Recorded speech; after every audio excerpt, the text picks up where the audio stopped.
कार्यक्रम के इस भाग के प्रायोजक हैं कृषि एवं किसान कल्याण मंत्रालय, भारत सरकार।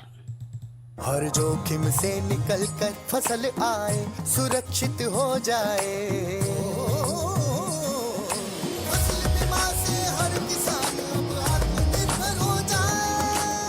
संकट के समय प्रधानमंत्री फसल बीमा योजना किसानों के लिए वरदान है। अब सूखा पड़े या बाढ़ आ जाए कोई डर नहीं, अब ओले पड़े या कीट पतंगे फसल खा जाए कोई फिक्र नहीं, क्योंकि हमने लिया है प्रधानमंत्री फसल बीमा।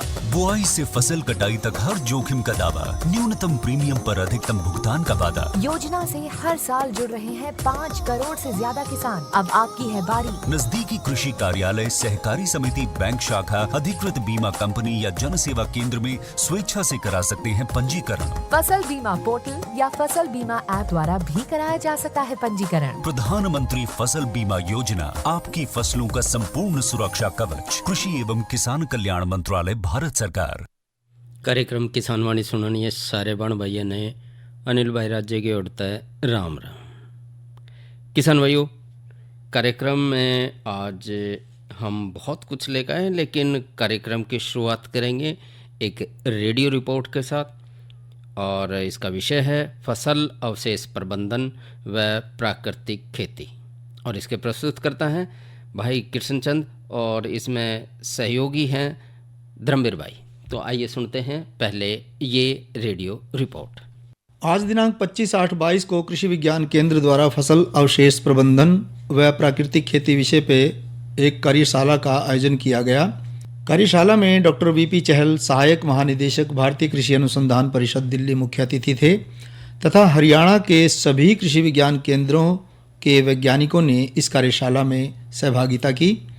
अपने संबोधन में डॉक्टर चहल ने कहा, इस आज की जो कार्यशाला है इसमें हमने हरियाणा के सभी कृषि विज्ञान केंद्रों को बुलाया है, और इसका जो मुख्य जो विषय है वो है कि जो प्राकृतिक कृषि और जो फसल अवशेष प्रबंधन, जिसको क्रॉप रेजिड्यू मैनेजमेंट बोलते हैं, उसके ऊपर हरियाणा के कृषि विज्ञान केंद्रों के जरिए हम किसानों के साथ मिलकर के काम करेंगे। तो उसकी कार्य योजना आज के ऊपर आज की जो वर्कशॉप है उसमें उस कार्य योजना उसकी जो बनानी है उसके ऊपर हम चर्चा करेंगे। और आगे आने वाले जो है रबी का जो हमारा जो सीजन जो आएगा उसमें जो है कृषि विज्ञान केंद्र प्राकृतिक कृषि के ऊपर अपने जो किसानों के प्रशिक्षण करेंगे, और किसानों के खेत पर प्राकृतिक कृषि के ऊपर जो है प्रदर्शन किए जाएंगे। किसानों की भागीदारी उसमें विशेषता रहेगी, और किसान खुद करके अपने खेत पे ही सीखेंगे। तो क्योंकि जो हमारी जो कृषि है उसकी लागत जो है, आगतों की लागत बहुत ज़्यादा बढ़ गई है। जो जितने भी जो दवाइयाँ जो किसान यूज़ करते हैं वो कई बार यूज़ करते हैं, तो पेस्टिसाइड्स और फर्टिलाइज़र जो उर्वरक है वो, और दूसरे अन्य जो आगतें हैं, इनपुट्स जो होती हैं, वो उनके ऊपर खर्चा जो है बढ़ता जा रहा है। और कुछ किसान भाई तो जो सिफारिशें हैं विश्वविद्यालय और संस्थानों की जो सिफारिशें हैं उससे भी ज़्यादा अधिक इस्तेमाल करते हैं। तो उसकी वजह से जो है जब लागत बढ़ जाती है तो किसान को खेती में बचत नहीं होती। और भारत सरकार का एक ये जो है प्रधानमंत्री का भी जो है विज़न है कि किसानों की आमदनी में इजाफा हो, बढ़ोतरी हो। तो ये प्राकृतिक कृषि जो है उसके जो अभी जो परिणाम देश में जगह जगह पर जो देखने को मिले हैं, उससे ये लगता है कि वो किसानों की जो आमदनी है उसमें बढ़ोतरी कर सकती है, पर्यावरण को जो है अच्छा जो है बच सकता है, और ज़मीन हमारी जो मिट्टी है उसकी उपजाऊ शक्ति को जो है बनाए रख सकती है, और जो जल है उसका भी उसमें उचित उपयोग करें तो उसकी भी पूर्ति जो है कम जल से ज़्यादा खेती कर सकते हैं। जैसे प्रधानमंत्री जी कहते हैं कि पर ड्रॉप मोर क्रॉप, तो ये सभी उद्देश्यों की पूर्ति उसके माध्यम से होती है। दूसरा जो अपने जो खास करके जो इधर के जो कृषि विज्ञान केंद्र हैं, जैसे करनाल का है, कुरुक्षेत्र है, और यमुनानगर है, पानीपत है, सोनीपत है, ये जो इलाका है, इसमें जब धान की कटाई के बाद जो धान की जो बाड़ी है उसको किसान भाई जो जाते हैं, उससे जाते हैं तो पूरा धुआं प्रदूषण जो है और उससे हमारे वातावरण को बहुत ज़्यादा हानि होती है। और उस समय जैसे दिल्ली है या अपने हरियाणा के जो ये जो शहर हैं और गांव हैं, वहाँ का वातावरण पूरा प्रदूषित हो जाता है और जो है सांस लेना भी बड़ा जो है दूभर हो जाता है। तो उस प्रदूषण से जो है बचाने के लिए पराली का खेत में ही प्रबंधन हो जाए, तो इसके ऊपर किसानों के साथ मिलकर के जो है कार्य योजना हमने बनानी है। ये प्रोग्राम कई सालों से चला हुआ है, तो इस साल इसको और, क्योंकि 2 साल से तो कोरोना का और ये था, इसलिए उसमें बहुत ज़्यादा जो है अच्छी तरह से काम नहीं हो पाया। लेकिन इस बार हम पहले से ही तैयारी करके और जो कृषि विभाग है हरियाणा का, उसके साथ भी बैठ के बातचीत करेंगे।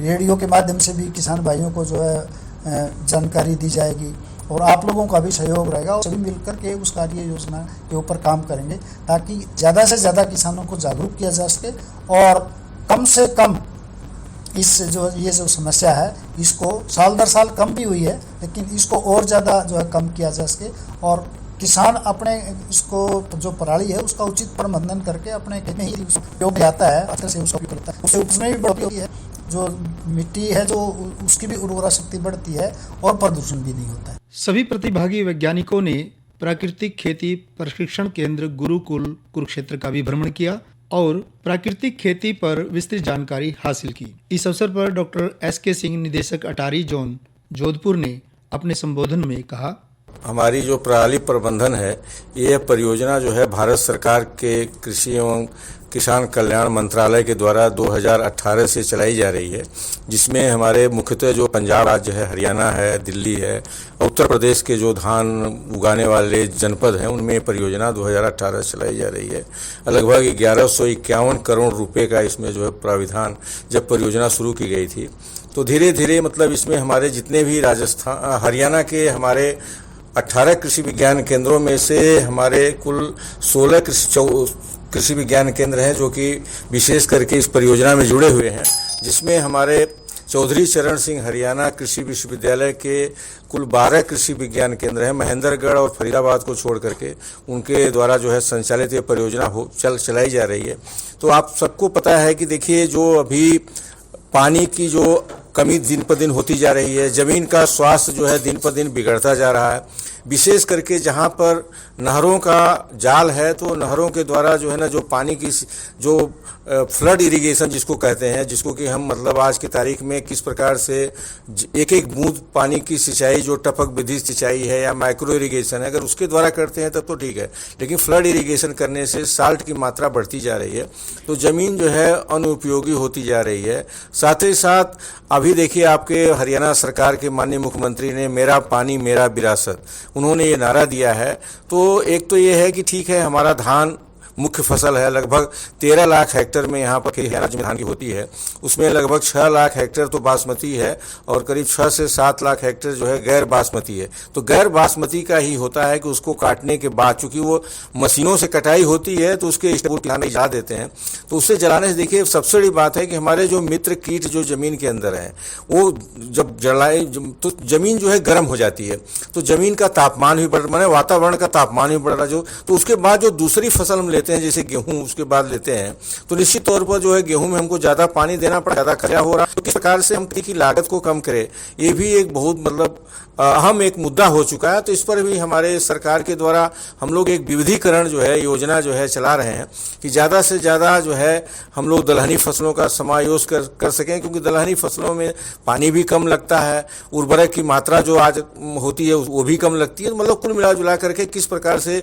इन फसल प्रणाली में विविधीकरण किया जाए, साथ ही साथ इन सीटू क्रॉप मैनेजमेंट जो पराली प्रबंधन की बात जो परियोजना चल रही है कि उसी में हमारे पास ऐसे ऐसे मशीनें आई जैसे happy seeder, super happy seeder, तरह तरह के यंत्रीकरण को भी प्रमोट किया जा रहा है। और विभिन्न गांवों में जो है कस्टम हायरिंग सेंटर, क्योंकि हर किसान यंत्र नहीं कर सकता है, छोटे मझले किसान नहीं, तो उनको किस प्रकार से आपस में जोड़ करके कस्टम हायरिंग सेंटर के द्वारा यंत्रीकरण माने मैकेनाइजेशन को उसी खेत में जो पराली है उसको दबा दिया जाए, क्योंकि उससे दबाने से जीवाश्म की मात्रा माने बढ़ती है, तत्वों की मात्रा बढ़ती है, मित्र किसानों का कोई ह्रास नहीं होता है और जमीन की जो एक भौतिक संरचना जिसको कहते हैं वो दिन मतलब आने वाले समय में वो सुधरेगी, ऐसा मान करके ये परियोजना चल रही है। और प्रतिवर्ष ये देखा जा रहा है कि जो हमारे आंकड़ा था पहले हरियाणा अगर की बात करें तो करीब 10,000 हमारे केसेस जो है बर्निंग के आते थे, वो धीरे धीरे कट करके 3,000 के करीब आ चुके हैं पिछले सालों में। तो मुझे उम्मीद है कि जो 2022-23 का अभी सीजन अक्टूबर में अभी धान कटाई शुरू होगी, तो मुझे लगता है कि हमारे जितने कृषि विज्ञान केंद्र हैं और राज्य सरकार का कृषि विभाग है उनके द्वारा जो कार्यक्रम चलाए जाएंगे, तो इसमें एक information, education, communication, IC activities में आपका रेडियो भी एक बहुत बड़ा जो है रोल मतलब करता है। तो इस प्रकार की बहुत बड़ी गतिविधियां, वॉल पेंटिंग से लेकर के तरह तरह का ट्रेनिंग है वो है। तो इस प्रकार से करने से लगता है कि आने वाले दिनों में हमारी जो धान की जो पराली है, किसानों के अंदर विश्वास हो गया है कि इसमें पानी भी कम लगता है, लागत भी कम लगती है, कम से कम प्रति हेक्टेयर देखा जाए तो 4 से 4,500 रुपया की बचत होती है, उत्पादन भी गेहूं का 2 से 3 कुंटल ज़्यादा पाया गया है। तो निश्चित तौर पर यह परियोजना बड़ी ही सार्थक है और आने वाले दिनों में जो पराली जलाई जा रही है वो बिल्कुल नहीं जलाई जाएगी, इस आशा के साथ हम ये परियोजना चला रहे हैं। और साथ ही साथ जब आप प्राकृतिक खेती की बात हो रही है तो ये बहुत ही मतलब आज की ज़रूरत है। देखिए फिर वही बात आती है, पूरे देश में देखा जाए तो हरियाणा की विशेष करके तो ज़मीनें जो है ना, इसमें यूरिया की जैसी बात आती है, लोग धान और गेहूं में नाइट्रोजनियस फर्टिलाइजर का अंधाधुंध, जिसको कहते हैं इनडिस्क्रिमिनेट यूज ऑफ फर्टिलाइजर, ये हो रहा है। तो उसको कैसे रोका जाए और ज़मीन की संरचना को ज़्यादा से ज़्यादा टिकाऊ बनाया जाए और पानी का जो है सबसे ज़्यादा प्रबंधन की, क्योंकि वाटर यूज इफिशियंसी जो है आने वाले दिनों में बहुत ही ज़रूरत है, क्योंकि हमको पानी को बहुत ज़्यादा संचय करना पड़ेगा, तभी जाकर के हमारी खेती की लागत करना सबसे बड़ा जो चुनौती है। तो प्राकृतिक खेती एक ऐसा माध्यम बन के निकल के आ रही है जिसमें कि बहुत ही कम खर्चे में और जो उसका उत्पाद होगा उसका बाजार भी अच्छा मिलेगा, क्योंकि वो पूरी तरीके से जो हमारा जो पेस्टिसाइड है, इंसेक्टिसाइड है, तमाम रासायनिक चीज़ें जा रही हैं ज़मीन में और उनके खाने से देखिए तमाम जो है ना आदमियों में और जानवरों में तमाम तरह के इस प्रकार से रोग पैदा हो रहे हैं। तो इस प्रकार से जो हमारा ये सब चीज़ें हो रहा, रासायनिक बिना सोचे समझे जो हमारे उपयोग हो रहे हैं, तो धीरे धीरे प्राकृतिक खेती इसको धीरे धीरे ही लाया जा सकता है, क्योंकि एक साथ करने से थोड़ा सा तो उत्पादन घटेगा। तो चूंकि अपने यहाँ की जनसंख्या इतनी ज़्यादा है कि किसी चीज़ को इतना ज़्यादा करने से उत्पादन अगर घट गया तो लोगों को जो 2 टाइम पूरी तरीके से खाना पीना मिल रहा है, तो उस पर थोड़ा हमको विचार करके, लेकिन फिर भी हर कृषि विज्ञान केंद्र को ये लक्ष्य दिया गया है कि आप अपने प्रक्षेत्र पर कम से कम 1 एकड़ खेत में प्राकृतिक खेती का प्रदर्शन इकाई स्थापित करिए और उस प्रदर्शन इकाई के जो परिणाम है किसानों तक ले जा करके दिखाइए, चाहे प्रशिक्षण के माध्यम से, प्रदर्शन के माध्यम से। जब भी किसान भाई आपके प्रक्षेत्र पर भ्रमण करने आते हैं तो प्राकृतिक खेती के बारे में किसी भी चीज़ की ट्रेनिंग हो तो 10 मिनट उनका जरूर इस पर जो है कम से कम डिस्कशन ही करिए, इनफॉर्मल टॉक ही करिए, अनौपचारिक वातावरण भी ले जाकर उनको दिखाइए, जिससे कि उनके दिमाग में आ जाए कि आने वाले दिनों में हमको भी धीरे धीरे प्राकृतिक खेती पर आना है, रासायनिक उर्वरकों का कम प्रयोग करना है, खेती की लागत को कम करना है, जमीन की उर्वरा शक्ति को टिकाऊ बनाना है, जिससे आने वाली जो हमारी जनरेशन है उसके लिए भी हमको पानी, जो कहते हैं ना कि जमीन और जल दोनों को बचा करके रखेंगे तो जो भावी पीढ़ी है, क्योंकि ये तो सतत चलने वाली प्रक्रिया है, तो इन दोनों के लिए जो है ये हमको लगता है कि आने वाले दिनों में प्राकृतिक खेती जो है एक मील का पत्थर साबित होगी। अपने समापन भाषण में मुख्य अतिथि एवं सभी प्रतिभागी वैज्ञानिकों का धन्यवाद करते हुए डॉक्टर बलवान सिंह मंडल, निदेशक विस्तार शिक्षा, चौधरी चरण सिंह, हरियाणा कृषि विश्वविद्यालय हिसार ने अपने संबोधन में कहा, आज हमारे हरियाणा वासियों के लिए बड़ा खुशी का दिन है कि भारत के जो हमारे आईसीआर के एडीजी डॉक्टर चहल ने जो प्राकृतिक खेती की शुरुआत की है भारतवर्ष में फैलाने के लिए, उसकी पहली सीढ़ी हमारे हरियाणा राज्य के कुरुक्षेत्र जिले में रखी है। मैं हरियाणा वासियों की तरफ से हमारे एडीजी साहब डॉक्टर चहल जी का और साथ में आए डायरेक्टर अटारी जोधपुर से हमारे डॉक्टर एसके सिंह का हरियाणा वासियों की तरफ से तहे दिल से शुक्रिया अदा करता हूं कि जिन्होंने जो समय की मांग है प्राकृतिक खेती, वो उसकी पहल हमारे हरियाणा राज्य से शुरू की है और इस कड़ी को आगे बढ़ाने के लिए हमने हमारे कुलपति जी के आदेश के अनुसार सारे हरियाणा के हर जिले से कृषि विज्ञान केंद्र के वैज्ञानिकों की और साथ में हमारे राजधानी दिल्ली के कृषि विज्ञान केंद्र के वैज्ञानिक यहाँ पर इकट्ठे हुए हैं। मंथन हुआ है, मंथन कर रहे हैं कि कैसे हम इस जो है ना एक अंधाधुंध दवाई के प्रयोग से कैसे बाहर निकला जाए। और आज समय की मांग भी है, क्योंकि किसान ने एक वैज्ञानिकों की बात को मानकर जो हमारी यूनिवर्सिटी ने सिफारिश की थी कि इतना खाद डालें, इतना बीज डालें, इतनी दवाई डालें, उनसे कहीं ना कहीं ज्यादा स्तर पर इस्तेमाल कर रहे हैं। और जिसका परिणाम ये हुआ है कि हर गांव में कैंसर के मरीज, हार्ट पेशेंट बढ़ते जा रहे हैं। तो इस समस्या की निजात के लिए हमने अपनी जमीन को, अपनी मातृभूमि को शुद्ध करना पड़ेगा। और शुद्ध करने का जरिया सिर्फ और सिर्फ यह है कि हम कुदरत की खेती करें। कुदरत के बनाए हुए जितने भी पेड़ पौधे हैं, दवाईदार पौधे हैं, हमारी गौ माता है, उसके मूत्र को, उसके गोबर को इस्तेमाल करें, ताकि आने वाली पीढ़ी याद रखें वैज्ञानिकों की किस प्रकार से ये प्रयास किया जा रहा है। और जिसका सारा श्रेय हमारे जो एडीजी साहब डॉक्टर चहल को जाता है। मैं इनका यहाँ पर आने पर हार्दिक दिल से स्वागत करता हूँ। और साथ में जो फसल प्रबंधन है, क्योंकि हमारा हरियाणा में 10 जिलों में पराली को बोझ चलाते हैं किसान, तो इनके मार्गदर्शन से जो नीति निर्देश हमारे को बताए, किसान बहुत जागृत हुए। तो ना सभी वैज्ञानिक ये मंथन कर रहे हैं कि आने वाले समय में हमारे पराली जलाने के केस कम से कम हो और धरती माता में जो हमारे मित्र कीट है वो खत्म ना हो और मिट्टी का जीवांश बढ़ता रहे। प्राकृतिक खेती और हमारे जो प्राकृतिक अवशेष है, इनका समायोग बना के हम खेती को फायदेमंद बनाएं। और जो है ना, जो इसके जीवांश है, जो अन्न पैदा हो तो इतना शुद्ध हो कि आने वाली पीढ़ी जो है ना तंदुरुस्त रहे, रोगों से रहित रहे और लगे जो है ना हमारा आनंदमय जीवन है, सतयुग है, ऐसी फीलिंग आए। और धरती माता को नचकार के खेती में जाकर किसान जो है ना प्रफुल्लित रहे। ये हमारा एक आज का मंथन है।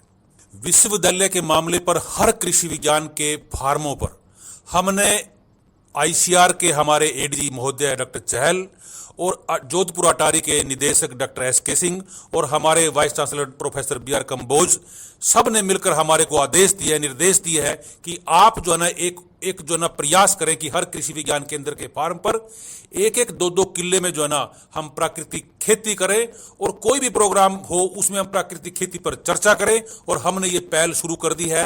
आज हमारे डॉक्टर चहल के आदेश अनुसार हमने यहाँ से मंथन किया है, प्रण लिया है कि हम कृषि विज्ञान केंद्रों के हर फार्म पर हम 1-1 एकड़ में प्राकृतिक खेती के मॉडल तैयार करेंगे और वहां से किसान पूरे लाभान्वित होंगे और लगेगा कि जो ना अब प्राकृतिक खेती का माहौल अब सारे देश में चलाना है। और उसकी पहल हमारे कुरुक्षेत्र से, धर्मनगरी कुरुक्षेत्र से होने जा रही है। बहुत बहुत शुक्रिया। इसी के साथ ही इस कार्यशाला का समापन हुआ। तो भैया ये तो सुनी हमने रेडियो रिपोर्ट फसल अवशेष प्रबंधन व प्राकृतिक खेती। प्रस्तुत करता थे कृष्णचंद व सहयोगी हमारे धर्मवीर भाई। और आइए अब सुनते हैं ये संदेश।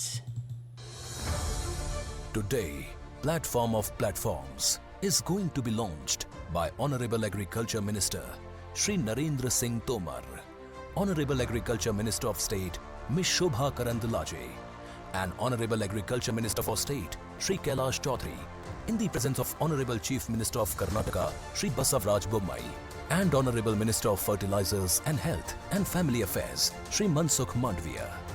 हमने एक किसानों के लिए मंडी इनाम की योजना की है। आज किसान अपना माल ऑनलाइन हिंदुस्तान की किसी भी मंडी में बेच सकता है। अब वो मजबूर नहीं होगा। 1,260 markets all over the country. 1,73 lakhs beneficiary farmers. More than 2.25 lakh traders. Narrate the glorious story of 6 successful years of ENAM. Today, with the launch of Platform of Platforms, ENAM is all set to take a big leap to next level. POP will prove to be a revolutionary step as far as agri-marketing system is concerned. It will serve as one-stop shop for farmers, traders, entrepreneurs, and people related to agriculture. Through digitalization, it will ascertain the availability of service providers for different services. On one hand, farmers will get access to new markets, while on the other hand, they will be able to sell their produce to traders and buyers from other states also. Moreover, getting the quality of crops tested through modern equipment and technology will be a lot easier. Farmers will get to know about the location of warehouses and godowns near them from impaneled service providers. Whereas, with the help of single window system of POP, they will get better logistic options, making crop transportation simple as well as economical. Services like POP Fintech will further add to the convenience as they will provide banking facilities and trade finance options, resulting in immediate payments to the farmers. Platform of platforms, which marks its commencement today with 41 impaneled service providers, will reduce farmers' input cost, impart an ease to business, and make India strong, successful, and Atmanirbhar.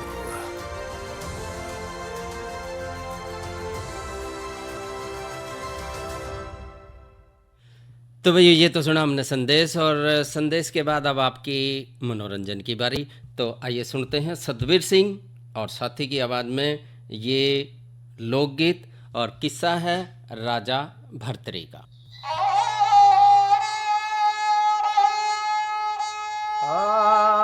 काया कर दे अमर पूत की, रे काया कर दे अमर पूत की, मैं गेल्या लेके आई, करना होगा काम जरूरी, सुन हरी भरतरी भाई, हरी भरतरी भाई।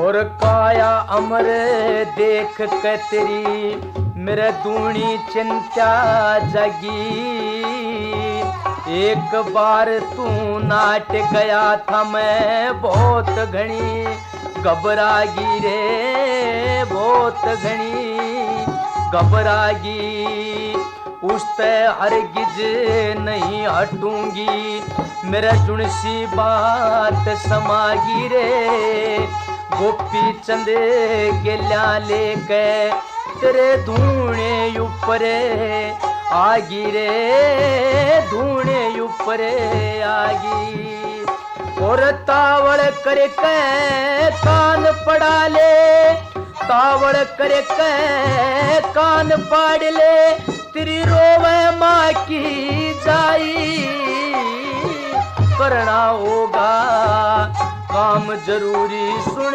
हरी भरतरी भाई, हरी भरतरी भाई।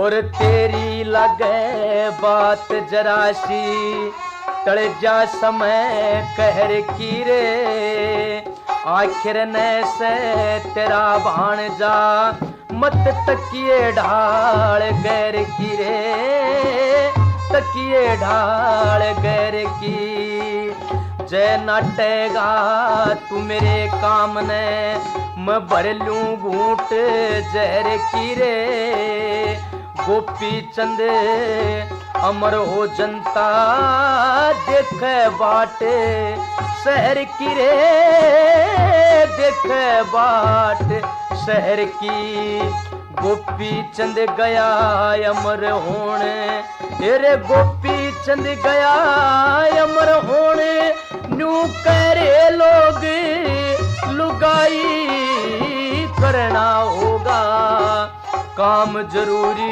सुन हरी भरतरी भाई रे, हरी भरतरी भाई।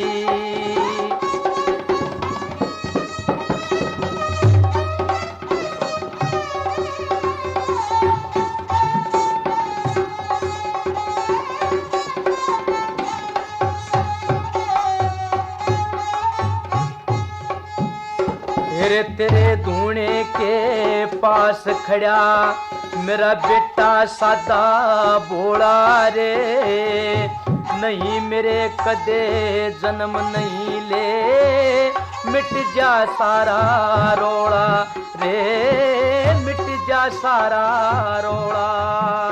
और कर दे उसका भगमा बाणा, दूर बगा दे दौड़ा रे, न्यू तय मैं भी जान गई, मेरा वक्त आ गया सोड़ा रे, वक्त आ गया सोड़ा। और मांगे राम कहे एक सुनी ना, मकद की करूं दुहाई रे, करना होगा काम जरूरी, सुन हरी भरतरी। तो भैया ये तो सुनिए हमने रागनी। और वही मौसम का जिक्र थोड़ा कर ले। मौसम जो है आज का अधिकतम रहा 33 डिग्री सेल्सियस और न्यूनतम रहा 26 डिग्री, और कल जो है 35 डिग्री अधिकतम और 26 डिग्री न्यूनतम रहने की संभावना। और मौसम जो है कहीं कहीं छाया और कहीं कहीं धूप रहने की संभावना है। और कल के कार्यक्रम का थोड़ा जिक्र कर लें। और कल है शुक्रवार, और कल चर्चा करेंगे अटल भूजल योजना के बारे में, और इसके साथ ही तिलहनी फसल तोरिए की काश्त के बारे में। अरे अरे अरे क्या कर रहा है? इधर इधर इधर हम बोल रहे हैं तेरे बीजू का। पुतला बोल रहा है? हाँ, पक्षियों से तो हम खेत को बचा लेते हैं, पर इन घातक रसायनों से कैसे बचाएं? मतलब? देख बेटा, तू जो ये अंधाधुंध रसायन मिलाता है ना, मिट्टी की सेहत बिगड़ने लगी है। और जब माटी ही कमजोर पड़ जाएगी तो उपज कैसे सेहतमंद होगी? अरे पहले ऐसा नहीं था। पूछना अपने बड़े बुजुर्गों से, कैसे फसल लहलहाती थी, शुद्धता झलकती थी। हाँ, माटी भी तंदुरुस्त और लोग भी। अरे अब पहली वाली बात कहाँ?